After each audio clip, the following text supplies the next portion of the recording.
ಮುಂದೆ ಪರಮ ಪೂಜ್ಯರಾದ ಮಹಾಸ್ವಾಮಿಗಳವರು ಅನುಗ್ರಹ ಸಂದೇಶವನ್ನು ಮಾಡಬೇಕು ಅಂತ ಪ್ರಾರ್ಥನೆ ಮಾಡ್ತಾ ಇದ್ದೆ.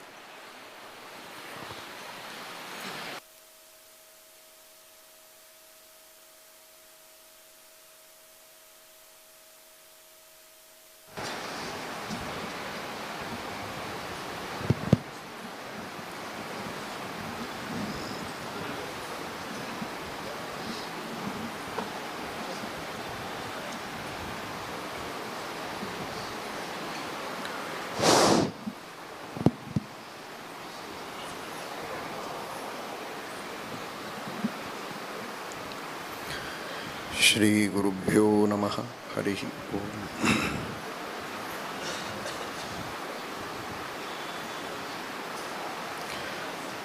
ನಾರಾಯಣಂ ಸುರಗುರುಂ ಜಗದೇಕನಾಥಂ ಭಕ್ತಪ್ರಿಯಂ ಸಕಲಲೋಕನಮಸ್ಕೃತಂಚ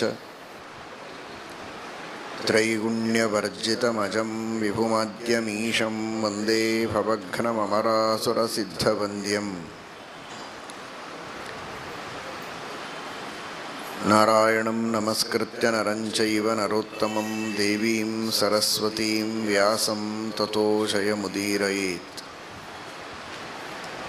ಧರ್ಮವಿಜ್ಞಾನವೈರಾಗ್ಯಪರಮೈಶ್ವರ್ಯಶಾಲಿನಃ ಆನಂದತೀರ್ಥಭಗವತ್ಪಾದಾನ್ ವಂದೇ ನಿರಂತರಂ. ಆನಂದತೀರ್ಥೋಪದಿಷ್ಟೋ ನಿಧಿರ್ನಾರಾಯಣಃ ವಯಃ ಪ್ರದರ್ಶಿತೋ ಯೇನ ಸಮ್ಯಕ್ ಜಯತೀರ್ಥಂ ತಮಾಶ್ರಯೇ. ನೌಮಿನ್ಯಾಯಸುಧಾದಿಕೃಜ್ಜಯಮುನೀನ್ ಶ್ರೀಪಾದರಟ್ಸನ್ಮಣೀನ್ ವ್ಯಾಸಾರ್ಯಾನ್ ವಿವಿಧಾಗಮಾಬ್ಧಿವಿಹರಾನ್ ಶ್ರೀವಾದಿರಾಜಾನಪಿ ವಂದೇ ಹಂಸವರಾನ್ ರಘುತ್ತಮಗುರೂನ್ ವೈದಗ್ಧ್ಯವಾರಾಂನಿಧೀನ್ ಶ್ರೀ ಸತ್ಯವ್ರತರಾಘವೇಂದ್ರಮುನಿಪಾನ್ ಸದ್ಬೋಧಸಧ್ಯಾನಪಾನ್ ಸತ್ಯಾಭಿಜ್ಞಕರಾಬ್ಜೋತ್ಥಾನ್ ಪಂಚಾಶದ್ವರ್ಷಪೂಜಕಾನ್ ಸತ್ಯಪ್ರಮೋದತೀರ್ಥಾರ್ಯಾನ್ ನೌಮಿನ್ಯಾಯಸುಧಾರತಾನ್.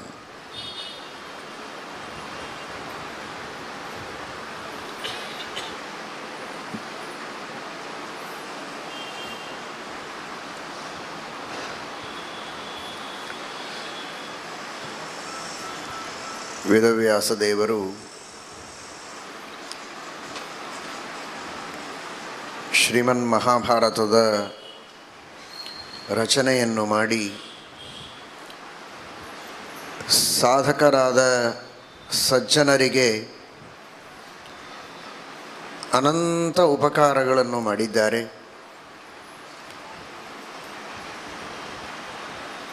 ಬ್ರಹ್ಮದೇವರನ್ನು ಆರಂಭ ಮಾಡಿಕೊಂಡು ತೃಣಜೀವದವರೆಗೆ ಯಾರೆಲ್ಲ ಸಜ್ಜನರು ಸಾಧನೆಯನ್ನು ಮಾಡಬೇಕು ಅಂತ ಅಪೇಕ್ಷೆ ಪಡುತ್ತಾರೆ ಅಂಥವರೆಲ್ಲರಿಗೂ ಸಾಧನೆಯನ್ನು ಬೋಧನೆ ಮಾಡುವಂತಹ ಶ್ರೇಷ್ಠವಾದ ಗ್ರಂಥ ಅದು ಮಹಾಭಾರತ. ಅಂತಹ ದಿವ್ಯವಾದ ಮಹಾಭಾರತವನ್ನು ರಚನೆ ಮಾಡಿಕೊಟ್ಟಿದ್ದಾರೆ. ಭಗವಂತನ ಅತ್ಯದ್ಭುತವಾದ ಮಹಿಮೆಯನ್ನು ತಿಳಿಯಬೇಕು ಮಹಾಭಾರತದಿಂದ. ದೇವರು ಪ್ರತಿಯೊಬ್ಬ ವ್ಯಕ್ತಿಯ ವೈಯಕ್ತಿಕ ಜೀವನದಲ್ಲಿಯೂ ಮಾಡುವ ಅನಂತ ಉಪಕಾರಗಳನ್ನು ಹಂತ ಹಂತವಾಗಿ ಪ್ರತಿಯೊಂದು ಪ್ರಸಂಗಗಳಲ್ಲಿಯೂ ಅನುಸಂಧಾನಕ್ಕೆ ತಂದುಕೊಂಡು ದೇವರಲ್ಲಿ ಭಕ್ತಿಯ ಅತಿಶಯವನ್ನು ಮಾಡಬೇಕು ಮಹಾಭಾರತದಿಂದ. ಎಂತಹ ಆಕರ್ಷಣೆ ಇರುವ ವಸ್ತುಗಳು ಸುತ್ತಮುತ್ತ ಇದ್ದರೂ ಅಂತಹ ಸಮಾಜದ ಮಧ್ಯದಲ್ಲಿ ವಿಷಯ ವಸ್ತುಗಳ ಮಧ್ಯದಲ್ಲಿ ಇದ್ದರೂ ಕೂಡ ಅವುಗಳ ಆಕರ್ಷಣೆಗೆ ಬಲಿಯಾಗದಂತೆ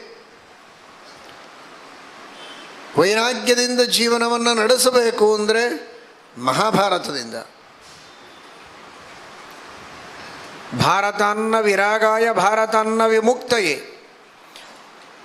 ವೈರಾಗ್ಯ ಸಾಧನ, ಭಕ್ತಿ ಸಾಧನ, ಮೋಕ್ಷ ಸಾಧನವಾದದ್ದು ಇದಕ್ಕಿಂತ ಮಿಗಿಲಾದದ್ದು ಇನ್ನೊಂದಿಲ್ಲ. ಅಂತಹ ಶ್ರೇಷ್ಠವಾದ ಗ್ರಂಥವನ್ನು ರಚನೆ ಮಾಡಿಕೊಟ್ಟಿದ್ದಾರೆ ವೇದವ್ಯಾಸದೇವರು. ಸರ್ವೋತ್ತಮನಾದ ಭಗವಂತನ ಮಹಿಮೆಯನ್ನು ತಿಳಿಸುವ ಮಹಾಭಾರತ ಬ್ರಹ್ಮಾದಿ ದೇವತೆಗಳು ಚಿಂತನೆ ಮಾಡುವ ಮಹಾತತ್ವವನ್ನು ತಿಳಿಸುವ ಮಹಾಭಾರತ, ದೇವತೆಗಳು ಋಷಿಗಳು ಮುನಿಗಳು ಅನುಸಂಧಾನ ಮಾಡುವಂತಹ ತತ್ವಗಳನ್ನು ಬೋಧಿಸುವ ಮಹಾಭಾರತ, ಒಬ್ಬ ಸಾಮಾನ್ಯ ವ್ಯಕ್ತಿ ತನ್ನ ಸಾಮಾನ್ಯ ಆಚರಣೆಯನ್ನು ಮಾಡಬೇಕಾದರೆ ಹೇಗೆ ಮಾಡಬೇಕು ಅನ್ನುವುದನ್ನೂ ತಿಳಿಸಿಕೊಡುವುದರಲ್ಲಿ ಹಿಂದೆ ಸರಿಯೋದಿಲ್ಲ. ಹೇಗೆ ಆಚಮನವನ್ನು ಮಾಡಬೇಕು ಮಹಾಭಾರತ ಹೇಳ್ತದೆ. ಪ್ರಾಣಾಯಾಮವನ್ನು ಹೇಗೆ ಮಾಡಬೇಕು ಮಹಾಭಾರತ ಹೇಳ್ತದೆ. ಯಾವಾಗ ಏನು ತಿನ್ನಬೇಕು ಏನು ತಿನ್ನಬಾರದು ಇದನ್ನು ಮಹಾಭಾರತ ಹೇಳ್ತದೆ. ಇಷ್ಟು ಸೂಕ್ಷ್ಮವಾದ ವಿಷಯಗಳನ್ನು, ಸಣ್ಣ ಆಚಾರಗಳನ್ನು ಮಹಾಭಾರತ ಹೇಳುತ್ತದೆ. ಅತೀ ದೊಡ್ಡದಾದ ತಪಸ್ಸನ್ನು ಮಹಾಭಾರತ ಹೇಳುತ್ತದೆ.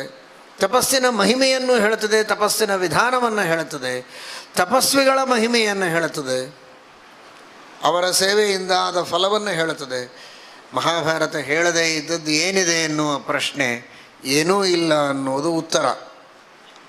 ಯದಿಹಾಸ್ತಿ ತದನ್ಯತ್ರ ಯನ್ನೇಹಾಸ್ತಿ ನ ಕುತ್ರಚಿತ್, ಎಲ್ಲವೂ ಮಹಾಭಾರತದಲ್ಲಿದೆ. ಇಂತಹ ಅದ್ಭುತವಾದ ಮಹಾಭಾರತವನ್ನು ರಚನೆ ಮಾಡಿದವರು ವೇದವ್ಯಾಸದೇವರು. ಪ್ರಪಂಚದೊಳಗೆ ಏನಿದೆ ಎನ್ನುವುದನ್ನು ನೋಡಿ ನೋಡಿ ಕೇಳಿ ಕೇಳಿ ಅಧ್ಯಯನ ಮಾಡಿ ಚಿಂತನೆ ಮಾಡಿ ಅನೇಕ ವರ್ಷಗಳ ಅನುಭವದಿಂದ, ಅನೇಕ ಜನರ ಸಹವಾಸದಿಂದ, ಒಡನಾಟದಿಂದ, ಆ ಸಂದರ್ಭದಲ್ಲಿ ಬರುವ ಭಾವನೆಗಳಿಂದ ನಾನಾ ವಿಧವಾದ ತತ್ವಗಳನ್ನು ತಿಳಿದು ಬರೆಯುವವರು ಉಳಿದ ಕವಿಗಳು, ಉಳಿದ ಗ್ರಂಥಕಾರರು, ಚಿಂತಕರು. ಆದರೆ ಮಹಾಭಾರತವನ್ನು ರಚನೆ ಮಾಡಿದಂತಹ ವೇದವ್ಯಾಸದೇವರು ಅಂಥವರಲ್ಲ. ಜಗತ್ತಿನೊಳಗೆ ಏನಿದೆ, ಪ್ರಪಂಚದೊಳಗೆ ಏನಿದೆ ಎನ್ನುವುದನ್ನು ಕಷ್ಟಪಟ್ಟು ಅನೇಕ ದಿನಗಳ ಚಿಂತನದಿಂದ, ಅಧ್ಯಯನದಿಂದ ತಿಳಿದು ಬರೆಯುವ ಅವಶ್ಯಕತೆ ಇಲ್ಲ. ಯಾವ ಭಗವಂತನೇ ಈ ಜಗತ್ತಿನ ಸೃಷ್ಟಿಯನ್ನು ಮಾಡಿದ, ಈ ಜಗತ್ತಿನ ಸ್ಥಿತಿಯನ್ನು ಮಾಡ್ತಾ ಇದ್ದಾನೆ, ಪ್ರಳಯವನ್ನು ಮಾಡ್ತಾನೆ, ಮೋಕ್ಷವನ್ನು ಕೊಡ್ತಾನೆ, ಮೋಕ್ಷವನ್ನೇ ಕೊಡುವ ದೇವರು ಏನು ಮಾಡಿದರೆ ಮೋಕ್ಷ ಕೊಡಬೇಕು ಅಂತ ತಾನು ಸಂಕಲ್ಪ ಇಟ್ಟುಕೊಂಡಿದ್ದಾನೆ. ಅದನ್ನು ಅವನು ಸ್ಪಷ್ಟವಾಗಿ ಹೇಳಿದಷ್ಟು ಇನ್ಯಾರು ಹೇಳುವುದಕ್ಕೆ ಸಾಧ್ಯ? ಪ್ರಪಂಚದೊಳಗೆ ಏನೆಲ್ಲ ಭಾವನೆಗಳಿವೆ, ಗುರು ಶಿಷ್ಯ, ಪತಿ ಪತ್ನಿ, ರಾಜ ಪ್ರಜೆಗಳು, ರಾಜ ಮಂತ್ರಿಗಳು, ಮಿತ್ರರು ಶತ್ರುಗಳು, ಉದಾಸೀನರು, ಋಷಿಗಳು ಮುನಿಗಳು, ದೇವತೆಗಳು, ಹೀಗೆ ವೈವಿಧ್ಯಮಯವಾದ ಪ್ರಪಂಚದ ನಿರ್ಮಾಣವನ್ನು ಮಾಡಿ ಅವರಲ್ಲಿ ನಾನಾ ವಿಧವಾದ ಭಾವನೆಗಳನ್ನೂ ತುಂಬಿದ, ಅವರಿಂದ ನಾನಾ ಸಾಧನೆಗಳನ್ನು ಮಾಡಿಸುವ, ಅವರಿಗೆ ಫಲವನ್ನು ಕೊಡುವ ಒಬ್ಬ ದೊರೆ ಅದೆಲ್ಲವನ್ನೂ ತಾನೇ ಸಾಕ್ಷಾತ್ಕಾರ ಮಾಡಿಕೊಂಡು ಮಾಡಿಸುವವ. ಅದರ ಬಗ್ಗೆ ಮಹಾಭಾರತದಲ್ಲಿ ಎಷ್ಟು ಕರಾರುವಾಕ್ಕಾಗಿ ಅಧಿಕಾರವಾಣಿಯಿಂದ ಅಂತಿಮ ನಿರ್ಣಯವನ್ನು ಹೇಳುವುದಕ್ಕೆ ಸಾಧ್ಯ ಇದೆ. ಇದನ್ನು ಇನ್ಯಾರು ಹೇಳುವುದಕ್ಕೆ ಸಾಧ್ಯ ಇದೆ? ಅಂತಹ ಗ್ರಂಥ ಇದು ಮಹಾಭಾರತ. ಅದಕ್ಕಾಗಿ ಹೇಳಿದ್ದು ಅಸ್ಯ ಕಾವ್ಯಸ್ಯ ಕವಯೋ ನ ಸಮರ್ಥ ವಿಶೇಷಣೆ. ಇದನ್ನು ಮೀರುವಂತಹದ್ದು ಇನ್ನೊಂದು ಬರುವುದಕ್ಕೆ ಸಾಧ್ಯ ಇಲ್ಲ. ಯಾಕೆಂದರೆ ಉಳಿದೆಲ್ಲ ಕವಿಗಳು ಬೇರೆ. ಕಿವಿಯಿಂದ ಕೇಳಿದ್ದನ್ನು ಬರೆಯುವ ಕವಿಗಳವರು. ಕವಿ ಕಿವಿಯಿಂದ ಕೇಳಿ ಬರೆಯುವ ಕವಿಗಳು ಅವರಾದರೆ ತಾನೇ ಸ್ವತಃ ಎಲ್ಲವನ್ನೂ ಕೇವಲ ಈಶ್ವರ ಜ್ಞಾನ ದೃಷ್ಟಾರ್ಥಯುಕ್ತಾಂ ಮಹಾಭಾರತ ಸಂಹಿತಾಂ ಅಚೀಕ್ಲಪತ ಅಂತ ಶ್ರೀಮದ್ ಆಚಾರ್ಯರು ಹೇಳ್ತಾರೆ ಗೀತಾಭಾಷ್ಯದಲ್ಲಿ. ತನ್ನ ಜ್ಞಾನದಿಂದ ಪರಮಾತ್ಮ ತಿಳಿದು ಎಲ್ಲವನ್ನೂ ಕೂಡ ಜಗತ್ತಿಗೆ ಬೋಧಿಸಿದಂಥವನು. ಅಂತಹ ಕಾವ್ಯ ಇದು, ಅಂತಹ ಶಾಸ್ತ್ರ ಇದು ಮಹಾಭಾರತ. ಇಂತಹ ಮಹಾಭಾರತವನ್ನು ದೇವರು ಅನೇಕ ಅಲ್ಲ, ಅನಂತ ಉಪಕಾರಗಳನ್ನು ಮಾಡಿದ್ದಾನೆ. ಆ ಎಲ್ಲ ಉಪಕಾರಗಳಿಗಾಗಿ ದೇವರಿಗೆ ನಾವು ಕೃತಜ್ಞರಾಗಿರಬೇಕು, ತಲೆ ಬಾಗಬೇಕು. ಆ ಎಲ್ಲ ಉಪಕಾರಗಳಲ್ಲಿ ಅತೀ ಶ್ರೇಷ್ಠವಾದ ಉಪಕಾರ ಶ್ರೀಮನ್ ಮಹಾಭಾರತವನ್ನು ರಚನೆ ಮಾಡಿ ದೇವರು ಕೊಟ್ಟಿದ್ದಾನಲ್ಲ, ಅದಕ್ಕಾಗಿ ಭಗವಂತನಿಗೆ ಅನಂತ ನಮನಗಳನ್ನು ಸಲ್ಲಿಸಬೇಕು. ಅಂತಹ ಶ್ರೇಷ್ಠವಾದ ಗ್ರಂಥವನ್ನು ರಚನೆ ಮಾಡಿಕೊಟ್ಟಿದ್ದಾನೆ. ಇದು ನಮ್ಮ ಎಲ್ಲ ಸನಾತನ ಸಂಸ್ಕೃತಿ, ಭಾರತೀಯ ಸಂಸ್ಕೃತಿ, ಈ ಸನಾತನ ವೈದಿಕ ಧರ್ಮ ಇದನ್ನು ಅನುಸರಣೆ ಮಾಡುವಂತಹ ಪ್ರತಿಯೊಬ್ಬ ವ್ಯಕ್ತಿಗಳೂ ಅತ್ಯಂತ ಅಭಿಮಾನದಿಂದ ತಿಳಿಯಬೇಕಾದ ವಿಷಯ. ಇದನ್ನು ಮಾಧ್ವರು ಮಾತ್ರ ತಿಳಿಯಬೇಕಾದದ್ದು ಅಂತ ತಿಳಿಯಬೇಡಿ. ಇದು ಮಹಾಭಾರತ, ಇದು ಸನಾತನ ವೈದಿಕ ಧರ್ಮಕ್ಕೇನೆ ಅಪ್ರತಿಮವಾದಂತಹ ಅತ್ಯಂತ ಅಭಿಮಾನದಿಂದ ತಿಳಿಯಬೇಕಾದಂತಹ ಗ್ರಂಥ ಅದು ಮಹಾಭಾರತ. ಇಂತಹ ಗ್ರಂಥ ಇನ್ಯಾವ ಧರ್ಮದಲ್ಲಿಯೂ ಇರಲಿಕ್ಕೆ ಸಾಧ್ಯ ಇಲ್ಲ. ಅಂತಹ ಗ್ರಂಥವನ್ನು ರಚನೆ ಮಾಡಿದ್ದಾರೆ. ಅಷ್ಟು ವೈವಿಧ್ಯ ಇರುವ ವಿಷಯಗಳನ್ನು ಇನ್ಯಾವ ಪ್ರಾಚೀನ ಗ್ರಂಥಗಳಲ್ಲಿಯೂ ನಾವು ಕಾಣುವುದಕ್ಕೆ ಸಾಧ್ಯ ಇಲ್ಲ. ಅದನ್ನು ಮಹಾಭಾರತದಲ್ಲಿ ಪರಮಾತ್ಮ ನಿರೂಪಣೆ ಮಾಡಿದ್ದಾನೆ. ಅದನ್ನು ತಿಳಿದುಕೊಳ್ಳುವ ಯೋಗ್ಯತೆ ಯಾರಿಗೆ ಎಷ್ಟಿದೆ ಅವರಿಗೆ ಅಷ್ಟು ತಿಳಿಯುತ್ತೆ. ಆದರೆ ಅಲ್ಲಿ ಹೇಳಿದ್ದು ಮಾತ್ರ ಎಲ್ಲವನ್ನೂ ಪರಮಾತ್ಮ ಹೇಳಿದ್ದಾನೆ. ಭಗವಂತನ ಎಲ್ಲ ಗುಣಗಳನ್ನು, ಎಲ್ಲ ಮಹಿಮೆಯನ್ನು ಅಲ್ಲಿ ಹೇಳಿದ್ದಾರೆ ಅಂತ ಹೇಳೋ ಹಾಗಿಲ್ಲ. ಯಥೋ ವಾಚೋ ನಿವರ್ತಂತೆ ಅಪ್ರಾಪ್ಯ ಮನಸಾ ಸಹ. ಪರಮಾತ್ಮ ದೇವತೆಗಳಿಗೆ, ವಾಯುದೇವರಿಗೆ ಏನೆಲ್ಲ ಹೇಳಬೇಕು ಅದನ್ನೆಲ್ಲ ಹೇಳಿದ್ದಾನೆ. ವಾಯುದೇವರಿಗೆ ಮಾತ್ರ ಇನ್ನೂ ವಿಶೇಷ ಇದೆ. ಮಹಾಭಾರತದಲ್ಲಿಯೂ ಹೇಳದೇ ಇದ್ದದ್ದನ್ನು ವಾಯುದೇವರಿಗೆ ಪರಮಾತ್ಮ ಪ್ರತ್ಯೇಕವಾಗಿ ಹೇಳ್ತಾನೆ. ವೇದೋಕ್ತ ತದನುಕ್ತ ಭಾರತೋಕ್ತ ತದನುಕ್ತ ಸಂಪ್ರದಾಯ ಆಗತ. ಆ ಭಾರತದಲ್ಲಿಯೂ ಹೇಳದೇ ಇರುವ ವಿಷಯಗಳನ್ನು ವಾಯುದೇವರಿಗೆ ಕಿವಿಮಾತಾಗಿ ಪರಮಾತ್ಮ ಹೇಳ್ತಾನೆ. ಅದನ್ನೂ ವಾಯುದೇವರು ಉಪಾಸನೆ ಮಾಡುತ್ತಾರೆ, ಅದು ಬೇರೆ. ಆದರೆ ಇನ್ನುಳಿದಂತೆ ಎಲ್ಲ ದೇವತೆಗಳಿಗೆ ಬೇಕಾದಂತಹ ಎಲ್ಲ ವಿಷಯಗಳನ್ನು ಮಹಾಭಾರತದಲ್ಲಿ ನಿರೂಪಣೆ ಮಾಡಿದ್ದಾರೆ. ಬೃಹಸ್ಪತ್ಯಾಚಾರ್ಯರು ದೇವತೆಗಳಿಗೆ ಗುರುಗಳು, ಅವರಿಗೂ ಮಹಾಭಾರತದ ಪೂರ್ಣ ಅರ್ಥವಾಗಿಲ್ಲ ಅಂತಾರೆ. ಬ್ರಹ್ಮಾಪಿ ತನ್ನ ಜಾನಾತಿ, ಬ್ರಹ್ಮ ಬೃಹಸ್ಪತಿ ಅಂತ ಟೀಕಾಕೃತ್ಪಾದರು ಅರ್ಥವನ್ನು ಹೇಳ್ತಾರೆ. ಬೃಹಸ್ಪತ್ಯಾಚಾರ್ಯರಿಗೂ ಕೂಡ ದೇವತೆಗಳ ಗುರುಗಳಿಗೇನೆ ಮಹಾಭಾರತ ಅರ್ಥವಾಗಿಲ್ಲ ಅಂದರೆ ಇನ್ನು ಮನುಷ್ಯರಿಗೆ ಏನು ಅರ್ಥ ಆಗುವುದಕ್ಕೆ ಸಾಧ್ಯ ಇದೆ ಅಂತ ಹೇಳಿ ಮಹಾಭಾರತದ ಅಧ್ಯಯನವನ್ನೇ ಮಾಡೋದಿಲ್ಲ, ಶ್ರವಣವನ್ನೇ ಮಾಡೋದಿಲ್ಲ, ಚಿಂತನೆ ಮಾಡೋದಿಲ್ಲ ಅಂತನೋ ಹಾಗಿಲ್ಲ. ಹುಟ್ಟಿದ ಮೇಲೆ, ತಿಳುವಳಿಕೆ ಬಂದ ಮೇಲೆ, ಇಂತಹ ದೊಡ್ಡ ಸನಾತನ ವೈದಿಕ ಧರ್ಮದ ಪರಂಪರೆಯಲ್ಲಿ ಜನಿಸಿ ಬರುವ ಭಾಗ್ಯವನ್ನು ಪಡೆದ ಮೇಲೆ ಬದುಕಿರುವುದರೊಳಗೆ ಒಂದು ಬಾರಿಯಾದರೂ ಮಹಾಭಾರತದ ಶ್ರವಣವನ್ನು ಮಾಡಲೇಬೇಕು. ಅಂದ್ರೇ ಅವನು ಇಂತಹ ವೈದಿಕನಾಗಿ ಸನಾತನ ಧರ್ಮದಲ್ಲಿ ಹುಟ್ಟಿದ್ದು ಸಾರ್ಥಕ, ಇಲ್ಲದಿದ್ದರೆ ಅದು ವ್ಯರ್ಥ. ಆ ಒಂದು ದೃಢವಾದ ಸಂಕಲ್ಪವನ್ನು ಪ್ರತಿಯೊಬ್ಬರೂ ಮಾಡಬೇಕು. ಜೀವನದಲ್ಲಿ ಒಂದು ಸಲ ಆದರೂ ಮಹಾಭಾರತವನ್ನು ಕೇಳುತ್ತೇವೆ. ಮಹಾಭಾರತದಲ್ಲಿ ಬರುವ ಒಂದು ಘಟನೆಯನ್ನಾದರೂ ದಿನಕ್ಕೆ ಸ್ಮರಣೆ ಮಾಡುತ್ತೇವೆ. ಮಹಾಭಾರತದ ಸಂದೇಶವನ್ನು ಒಂದಾದರೂ ಅನುಷ್ಠಾನದಲ್ಲಿ ತರುವುದಕ್ಕೆ ಪ್ರಯತ್ನ ಮಾಡುತ್ತೇವೆ. ಶಕ್ತಿ ಇದ್ದಷ್ಟು ದಿನ ದಿನಕ್ಕೆ,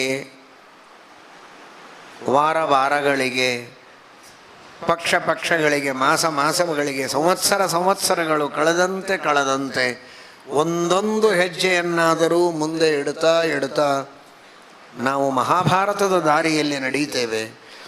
ಮಹಾಭಾರತದ ಮಹಾಪಾತ್ರಗಳೇನಿವೆ ಅವುಗಳ ಆದರ್ಶ, ಅವುಗಳ ಉಪದೇಶ, ಸಂದೇಶಗಳಿಗೆ ತಕ್ಕಂತೆ ನಮ್ಮ ಜೀವನವನ್ನು ನಡೆಸ್ತೇವೆ ಅಂತ ಸಂಕಲ್ಪ ಮಾಡಿ ನಮ್ಮ ಯೋಗ್ಯತೆಗೆ ತಕ್ಕಷ್ಟು ಆ ಮಹಾಭಾರತದಲ್ಲಿ ಹೇಳಿದ ಧರ್ಮಗಳ ಅನುಷ್ಠಾನವನ್ನು ಮಾಡುವ ಪ್ರಯತ್ನ ಮಾಡಿದರೆ ನಾವು ಭಾರತದಲ್ಲಿ ಹುಟ್ಟಿದ್ದು ಸಾರ್ಥಕ.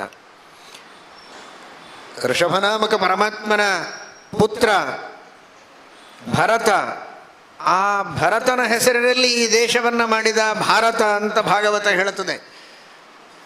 ಅಪ್ಪ ತನ್ನ ಮಗನ ಹೆಸರಿನಲ್ಲಿ ಮನೆಯನ್ನು ಮಾಡುವಂತೆ ಎಲ್ಲರ ಅಪ್ಪನಾದ ಪರಮಾತ್ಮ ಋಷಭ ತನ್ನ ಮಗನಾದ ಭರತನ ಹೆಸರಲ್ಲಿ ಈ ಭಾರತವನ್ನು ಮಾಡಿದ್ದಾನೆ. ಏನೇನೋ ಆಸ್ತಿ ಮಾಡಿದರೆ ಅದು ಇನ್ಯಾರ್ಯಾರಿಗೋ ಏನೇನೋ ಸ್ವಲ್ಪ ಸ್ವಲ್ಪ ಕೊಡಬಹುದು. ಯಾವುದು ತನ್ನ ಮೂಲ ಆಸ್ತಿ, ಯಾವುದರ ಮೇಲೆ ತನ್ನ ಅಭಿಮಾನ ಇದೆ, ಯಾವುದು ಬಹಳ ಮಹತ್ವದ್ದು, ಅದನ್ನು ತನ್ನ ಮಗನಿಗೆ ಕೊಡ್ತಾನೆ.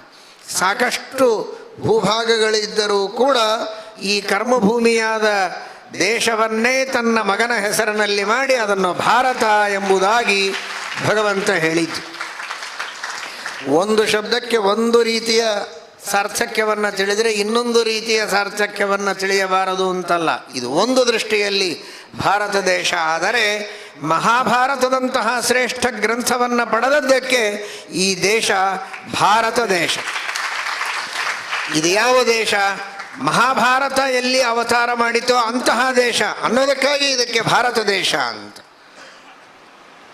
ಒಂದು ಶಬ್ದಕ್ಕೆ ಒಂದು ರೀತಿಯ ಅರ್ಥ ಇದ್ದಾಗ ಇನ್ನೊಂದು ರೀತಿಯ ಅರ್ಥ ಇದು ಕಾಲ್ಪನಿಕ ಅಂತ ತಿಳಿಯುವ ವಿಚಾರವನ್ನು ಕೆಲವರು ಮಾಡುತ್ತಾರೆ. ಹಾಗೇನಲ್ಲ. ಭಾಗವತದಲ್ಲಿ ಪರೀಕ್ಷಿತನಿಗೆ ಪರೀಕ್ಷಿತ್ ಅಂತ ಕರೆಯುವುದಕ್ಕೆ ಕಾರಣ ಪರಿತಃ ಈಕ್ಷತೆ, ಎಲ್ಲ ಕಡೆಗೂ ಪರಮಾತ್ಮನನ್ನ ಕೈಯಲ್ಲಿ ಪರಮಾತ್ಮ ಚಕ್ರವನ್ನು ಗದೆಯನ್ನು ಹಿಡಿದುಕೊಂಡು ಆ ಪರೀಕ್ಷಿತನ ರಕ್ಷಣೆಯನ್ನು ಮಾಡುವುದಕ್ಕೆ ಗರಗರ ಅಂತ ಸುತ್ತಲೂ ತಿರುಗುತ್ತಾ ಇದ್ದ ಪರಮಾತ್ಮ. ಒಂದು ಕಡೆಗೆ ಕೂತು ರಕ್ಷಣೆ ಮಾಡಲಿಕ್ಕೆ ಆಗ್ತಿರಲಿಲ್ಲ ಅನ್ನೋದಕ್ಕೆ ತಿರುಗುತ್ತಾ ಇದ್ದ ಅಂತ ತಿಳ್ಕೋಬೇಡಿ. ತಿರುಗೋದವನ ಸ್ವಭಾವ, ಅದು ಲೀಲಾ. ತನ್ನ ಇಚ್ಛೆಯಿಂದ ಪರಮಾತ್ಮ ತಿರುಗುತ್ತಾ ಇದ್ದಾನೆ. ಆಗ ಯಾರು ನನ್ನ ಸುತ್ತ ತಿರುಗಿ ರಕ್ಷಣೆ ಮಾಡ್ತಾ ಇದ್ದಾರೆ ಅಂತ ಕಣ್ಣರಳಿಸಿ ನೋಡಿದ.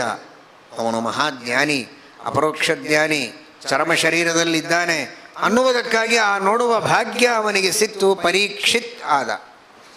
ಆದರೆ ಮಹಾಭಾರತ ಹೇಳುತ್ತದೆ ಪರೀಕ್ಷೀಣೆ ಕುಲೇ ಜಾತಃ, ಕುಲ ಎಲ್ಲ ಕ್ಷೀಣ ಆಗುವಾಗ ಹುಟ್ಟಿದ, ಆದ್ದರಿಂದ ಇವನು ಪರೀಕ್ಷಿತ್ ಅಂತ. ಹೀಗಾಗಿ ಒಂದು ಶಬ್ದವನ್ನು ಇಡಬೇಕಾದರೆ ಒಂದೇ ಅರ್ಥವನ್ನು ಮನಸ್ಸಿನಲ್ಲಿಟ್ಟುಕೊಂಡು ಪ್ರಾಚೀನರು ಪ್ರಯೋಗ ಮಾಡುತ್ತಾರೆ ಅಂತ ತಿಳಿಯುವಂತಿಲ್ಲ. ಅನೇಕ ಉದ್ದೇಶಗಳನ್ನಿಟ್ಟುಕೊಂಡು ಒಂದು ಶಬ್ದವನ್ನು ಬಳಸುವ ಒಂದು ಅದ್ಭುತವಾದ ಅನುಸಂಧಾನದ ಪದ್ಧತಿ ಪ್ರಾಚೀನರಲ್ಲಿತ್ತು ಅನ್ನುವುದನ್ನು ನಾವು ಕಾಣುತ್ತೇವೆ. ಹೀಗಾಗಿ ಇದು ಭರತನ ರಾಜ್ಯ ಅನ್ನುವುದಕ್ಕಾಗಿ ಭಾರತ, ಇದು ಭಾರತ ಮಹಾಭಾರತವನ್ನು ಪಡೆದುಕೊಂಡ ದೇಶ. ಅಂತಹ ಮಹಾಭಾರತವನ್ನು, ಧರ್ಮಗ್ರಂಥವನ್ನು ಪಡೆದುಕೊಂಡಂತಹ ಹೆಮ್ಮೆಯ ದೇಶ. ಆದ್ದರಿಂದ ಇದು ಮಹಾಭಾರತ. ಭರತ ಅಂದರೆ ವಾಯುದೇವರು, ನಿಜವಾದ ದೇವರ ದೊಡ್ಡ ಮಗ, ಹಿರಿಯ ಮಗ. ಈ ಭರತ ಅಲ್ಲ, ಭರತ ಮುಖ್ಯಪ್ರಾಣದೇವರು. ಸರ್ವಜ್ಞನಾದ, ಸ್ವತಂತ್ರನಾದ, ಸರ್ವೋತ್ತಮನಾದ. ಭಾ ಜ್ಞಾನೇ, ಭಾ ಸ್ವಾತಂತ್ರ್ಯ, ಭಾ ನಿಕಟ ಭಾವೇ, ಭಾ ಸ್ವಾಮಿತ್ವೇ, ಭಾ ಔದಾರ್ಯೇ, ಆ ಎಲ್ಲ 28 ಭಾ ಎಂಬ ಶಬ್ದದ ಅರ್ಥಗಳಿಂದ ಕೂಡಿದ ಅನಂತ ಗುಣಪರಿಪೂರ್ಣನಾದ 28 ಅಧಿಷ್ಠಾನಗಳಲ್ಲಿ ವಿಶೇಷವಾಗಿ ಸನ್ನಿಹಿತನಾಗಿರುವಂತಹ ಏನು ಭಗವಂತನಿದ್ದಾನೋ ಅಂತಹ ಭಗವಂತನಲ್ಲಿ ರಥರಾದದ್ದರಿಂದ ಭರತ ಅನಿಸಿಕೊಂಡ ಮುಖ್ಯಪ್ರಾಣದೇವರು. ಅಂತಹ ಮುಖ್ಯಪ್ರಾಣದೇವರನ್ನು ಗುರುಗಳನ್ನಾಗಿ, ಮಾರ್ಗದರ್ಶಕರನ್ನಾಗಿ, ಭಾಷ್ಯಕಾರರನ್ನಾಗಿ ಪಡೆದ ದೇಶ. ಆದ್ದರಿಂದ ಇದು ಭಾರತ ದೇಶ.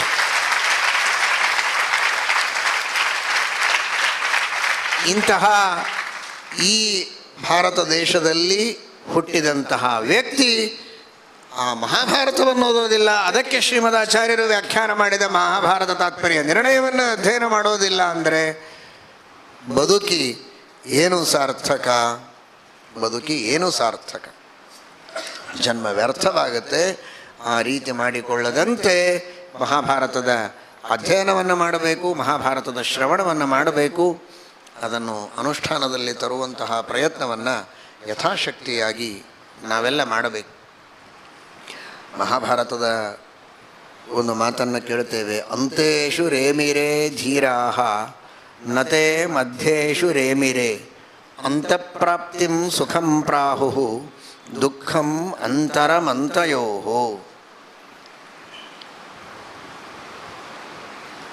ಧೀರರು ಹೇಗಿರ್ತಾರೆ ಅಂತ. ಧೀರರು ಅಂದರೆ ಯಾರು? ಭಗವಂತನ ಜ್ಞಾನದಲ್ಲಿ ಆನಂದ ಪಡುವವರು ಧೀರರು, ಜ್ಞಾನ ಪಡೆದವರಲ್ಲ. ಧೀಮಂತರು ಬೇರೆ, ಧೀರರು ಬೇರೆ.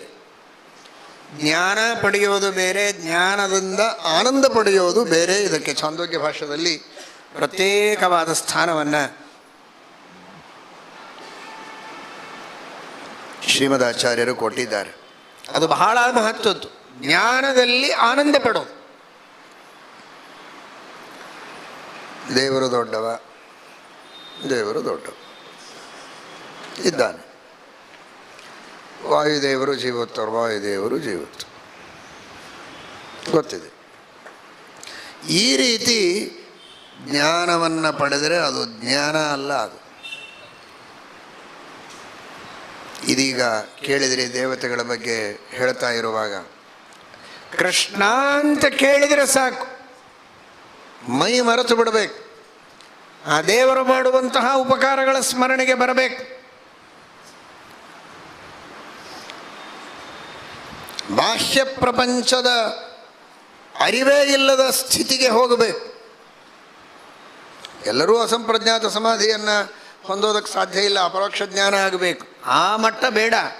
ಆದರೆ ಬಾಹ್ಯ ಪ್ರಪಂಚದೊಳಗಿನ ಅತಿಯಾದ ಆಸಕ್ತಿಯನ್ನು ಬಿಟ್ಟು ಏಕಾಗ್ರ ಮನಸ್ಸಿನಿಂದ ಆ ಭಗವಂತ ಮಾಡಿದ ಉಪಕಾರಗಳನ್ನು ಸ್ಮರಿಸಿ, ನೇತ್ರೇ ಜಲಂ ಗಾತ್ರ ರುಹೇಶು ಹರ್ಷಃ, ಕಣ್ಣಲ್ಲಿ ನೀರು ದಳದಳಿಸಬೇಕು, ರೋಮಾಂಚನ ಆಗಬೇಕು. ಬಿಗಿದ ಕಂಠದಿಂ ದೃಗ್ಬಾಷ್ಪಗಳಿಂ, ನಗೆ ಮೊಗದಿಂ, ರೋಮಗಳೊಗೆದು ಆನಂದ ಆಗಬೇಕು, ರೋಮಾಂಚನ ಆಗಬೇಕು. ಏನು ಸ್ವಾಮಿ, ಎಂತಹ ಸ್ವಾಮಿ! ಒಂದೇ ಒಂದು ಸ್ವಾರ್ಥ ಇಲ್ಲದಂತೆ, ಯಾವುದೇ ನಿಯತಿ ಇಲ್ಲ, ನಿಯಮ ಇಲ್ಲ, ಶಾಸನ ಇಲ್ಲ, ಅನುಶಾಸನ ಇಲ್ಲ, ಪ್ರಶಾಸನ ಇಲ್ಲ, ಏನೂ ಇಲ್ಲದೆ ನಮ್ಮನ್ನು ರಕ್ಷಣೆ ಮಾಡ್ತಾನಲ್ಲ. ಒಂದಾ ಸ್ವಾರ್ಥ ಇರಬೇಕು, ಇಲ್ಲ ಭಯ ಇರಬೇಕು, ಶಾಸಕರ ಭಯ. ಮೇಲಿನ ಭಯ ಇಲ್ಲ, ತನಗೆ ಯಾವ ಅಪೇಕ್ಷೆ ಇಲ್ಲ, ಪೂರ್ಣ ಅಪೇಕ್ಷೆ ಇಲ್ಲ, ಸರ್ವೋತ್ತಮ ಸರ್ವಶಕ್ತ, ಯಾರ ಭಯ ಇಲ್ಲ. ಇಷ್ಟಿದ್ದಾಗ ಏನೂ ಮಾಡುವ ಅವಶ್ಯಕತೆ ಇಲ್ಲ. ಆದರೆ ಏನೂ ಮಾಡದೆ ಬಿಡೋದಿಲ್ಲ, ಎಲ್ಲವನ್ನೂ ಮಾಡ್ತಾನೆ ಅಂದರೆ ಅದೆಂತಹ ದಯೆ, ಅದೆಂತಹ ಕಾರುಣ್ಯ! ಇಂತಹ ದೊಡ್ಡ ವಿಶ್ವದೊಳಗೂ ವಿಶ್ವಪತಿಯಾಗಿ ವಿಶ್ವಾಧಿಪತಿಯಾಗಿ ನಿಂತರೂ ನನ್ನಂತಹ ಒಬ್ಬ ಸಾಮಾನ್ಯ ಕುನ್ಯ ಮಾನವನನ್ನು ಮರೆಯದೆ ನನ್ನ ಅಸ್ತಿತ್ವ, ನನ್ನ ಜ್ಞಾನ, ನನ್ನ ಇಚ್ಛೆ, ನನ್ನ ಪ್ರಯತ್ನ ಪ್ರತಿಯೊಂದಕ್ಕೂ ತಾನು ನಿಂತು ಮಾಡಿಸಿ ಕೊಟ್ಟು ನನ್ನನ್ನು ಸಾಕ್ತಾನೆ, ಸಲಹುತ್ತಾನೆ, ಬೆಳೆಸ್ತಾನೆ, ಮೋಕ್ಷದವರೆಗೆ ಕೈ ಹಿಡಿದು ಕರೆದುಕೊಂಡು ನಡೆಸ್ತಾನೆ ಅಂದರೆ ಅಂತಹ ಪರಮಾತ್ಮನ ಕಾರುಣ್ಯ ಎಷ್ಟದ್ಭುತ! ಆ ಕೃಷ್ಣನ ಹೆಸರು ಕಿವಿಗೆ ಬಿತ್ತಲ್ಲ ಅಂತ ರೋಮಾಂಚನ ಆಗಬೇಕು, ಆ ಅವಸ್ಥೆ ಬರಬೇಕು. ಧೀರಾಹ ಧಿಯಾಂ ರಮಂತೆ ಐತಿ ಧೀರ. ಆ ಕೃಷ್ಣಾನುಸಂಧಾನದೊಳಗೆ, ರಾಮಾನುಸಂಧಾನದೊಳಗೆ ಆನಂದ ಪಡುವವರು ಯಾರೋ ಅವರು ಧೀರರು.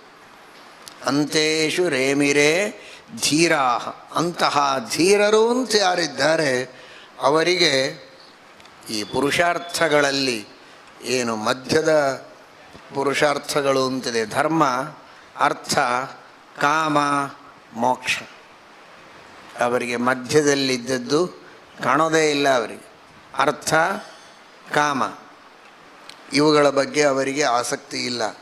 ಅಂತೇಷು ರೇಮಿರೇ, ಹೀಗೆ ಎಣಿಸಿದರೆ ಧರ್ಮ ಅಂತದಲ್ಲಿ ಬರ್ತದೆ, ಕೊನೆಯಿಂದ ಬಂದರೆ ಮೋಕ್ಷ, ಕಾಮ, ಅರ್ಥ, ಧರ್ಮ, ಕೊನೆಯದು ಧರ್ಮ. ಹಾಗೆ ಎಣಿಸಿದರೆ ಧರ್ಮ, ಅರ್ಥ, ಕಾಮ, ಮೋಕ್ಷ. ಈ ಕೊನೆ, ಆ ಕೊನೆ,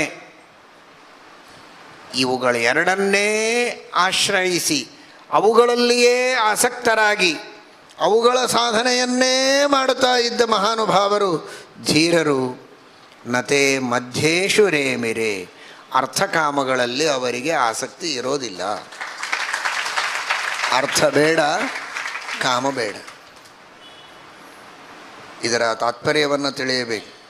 ಮಹಾಭಾರತ ತಾತ್ಪರ್ಯ ನಿರ್ಣಯದಲ್ಲಿ ಶ್ರೀಮದಾಚಾರ್ಯರು ತಿಳಿಸಿದಂತೆ, ಮಹಾಭಾರತದಲ್ಲಿಯೂ ಹೇಳಿದಂತೆ, ಕಾಮ ಇದು ಪುರುಷಾರ್ಥ ಅಂತ ಭೀಮಸೇನ ದೇವರು ಹೇಳಿದ್ದಾರೆ, ಅರ್ಥ ಪುರುಷಾರ್ಥ ಅಂತ ಅರ್ಜುನ ಹೇಳಿದ್ದಾನೆ. ತುಷ್ಯೇಯುರ್ ಗುರುದೇವತಾ ಧನಂ ಹಿ ಧರ್ಮೈಕ ಫಲಂ ಯತೋಸ್ಯ ಜ್ಞಾನಂ ಸವಿಜ್ಞಾನಮನುಪ್ರಶಾಂತಿ ಗೃಹೇಶು ಯುಂಜಂತಿ ಕಲೇವರಸ್ಯ ಮೃತ್ಯುಂ ನ ಪಶ್ಯಂತಿ ದುರಂತ ವೀರ್ಯಂ. ಧನಂ ಹಿ ಧರ್ಮೈಕ ಫಲಂ, ಧನದ ಫಲ ಯಾವುದು? ನಿಜವಾದಂತಹ ಧನದ ಫಲ ಯಾವುದು ಅಂದರೆ ಅದು ಧರ್ಮ. ಹಾಗಾಗಿ ಅರ್ಥ ಇದು ನಿರರ್ಥಕ ಅಲ್ಲ, ಅರ್ಥವೂ ಸಾರ್ಥಕ. ಯಾವಾಗ ಅರ್ಥವನ್ನು ನಾವು ಸತ್ಕಾರ್ಯಕ್ಕೆ ಉಪಯೋಗಿಸ್ತೇವೆ, ಹರಿವಾಯು ಗುರುಗಳ ಸೇವೆಗೆ ಉಪಯೋಗ ಮಾಡ್ತೇವೆ, ಆಗ ಅರ್ಥವೂ ಸಾರ್ಥಕವೇ. ಯಾಕೆ ಅರ್ಥ ಬೇಡ? ಅರ್ಥ ಬೇಕು. ಹಾಗಾದರೆ ಅರ್ಥ ಬೇಡ. ಎಂತಹ ಅರ್ಥ ಬೇಡ? ಅನ್ಯಾಯದಿಂದ ಗಳಿಸಿದ ಅರ್ಥ ಬೇಡ. ಅರ್ಥ ಬೇಡ. ಎಂತಹ ಅರ್ಥ ಬೇಡ? ಅಧರ್ಮ ಮಾಡುವುದಕ್ಕೆ ಉಪಯೋಗಿಸುವ ಅರ್ಥ ಬೇಡ. ಅನ್ಯಾಯದಿಂದ ಬಂದದ್ದು ಅಧರ್ಮ ಮಾಡುವುದಕ್ಕೆ ಉಪಯೋಗ ಆಗುವಂತಹ ಅರ್ಥ ನಮಗೆ ಬೇಡ. ಕೇವಲ ಭೋಗಕ್ಕಾಗಿ ಬಳಸುವ ಅರ್ಥ ಇದು ಬೇಡ. ಆದರೆ ಪರೋಪಕಾರಕ್ಕಾಗಿ ಬಳಸುವಂತಹ ಅರ್ಥ, ನ್ಯಾಯದಿಂದ ಸಂಪಾದನೆ ಮಾಡಿದ್ದು ಧರ್ಮಕ್ಕೆ, ಪರೋಪಕಾರಕ್ಕೆ, ದೇವರ ಸೇವೆಗೆ, ಗುರುಗಳ ಸೇವೆಗೆ ಉಪಯೋಗವಾಗುವ ಅರ್ಥ, ಅದು ಅವಶ್ಯವಾಗಿ ಪುರುಷಾರ್ಥ. ಅದಕ್ಕಾಗೇನೆ